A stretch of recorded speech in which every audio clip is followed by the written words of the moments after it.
Hello students, welcome to MIL Odia plus two arts commerce science. ये सर्जनात्मक रचना विषय कथा 5 मार्क तुमको आसो। समस्त को क्वेश्चन देख। कुसुम परसे पट नेस्तरे। ये जो सर्जनात्मक रचना लिखार प्रणाली होची यहाँ को 3 बार विभक्त करद। प्रथम भावार्थ, तापर व्याख्याकरण। व्याख्याकरण बोले एक्सप्लेनेशन एग्जांपल सहित लिखिबो। तापर व्यतिक्रम बोले एक्सपेक्टेशंस लिखिबो। ठीक अछि। तो मु आ विषय तुमको एक्सप्लेन करछि लिखिबा प्रणाली सहित किभଳି लिखिबो। एक भावार्थ देख। प्रथमे यह एक प्रचलित लोककथा जार अर्थ हैला नगण्य ओ हेय लोक महत् लोक संपर्क करे आसिले तार घृण्य जीवन एक महान जीवन रे रूपांतरित हो जाए।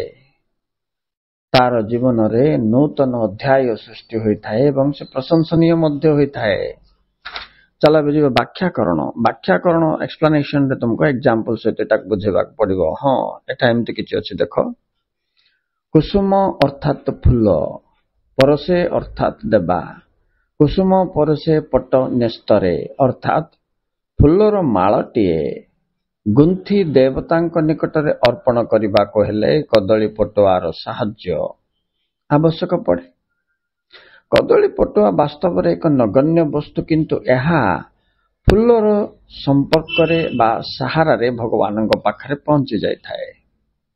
सही परि जने नगण्य ओ हेय व्यक्ति केबे केबे महान ओ प्रतिभाशाली व्यक्ति संपर्क रे आसी निज जीवन को महान करि पारंती। जेपरि कि तुम उदाहरण नहीं पारिबो वाल्मीकि अंगुलीमाल। देखो दुई जन चरित्र रे एक वाल्मीकि ओरिजिनल ना थिला रत्नाकर। से गोटे महामूर्ख थिले, किंतु महर्षि नारदंकर संपर्क रे आसीबा परे से तांकर नूतन नाम वाल्मीकि बोली प्रसिद्धि लाभ कले। सही परि जने प्रसिद्धि डकायत ये अंगुलीमाल से जन को मार देबो तांकर अंगुली जाक से माल करके बेकर टंगे थिबो। माने मु एतिक लोक मारली बोली तार गर्व गौरव थिला सेटा। किंतु गौतम बुद्ध संपर्क रे आसीबा परे तांको जीवन पूरा परिवर्तित होई से पतित जीवन रु निस्तर होई वर्तमान एक आदर्श व्यक्ति रूपे से प्रसिद्धि लाभ करथिले।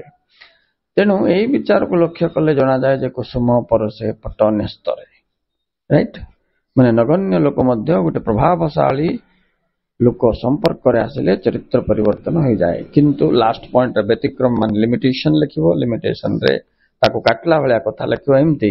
किंतु बेले बेले उक्ति विपरीत मध्य होई थाए। अर्थात केतेक भलो लोक खराब लोक संपर्क करे आसिले मध्य से माने नष्ट हो जांती। ओके, ए बळी भाबरे 3 खंड करिक लिखिबो। फर्स्ट मीनिंग, तापर एक्सप्लेनेशन विथ एग्जांपल, तापर लास्ट को limitations. Thank you very much for watching. Please like, subscribe and share to your friends.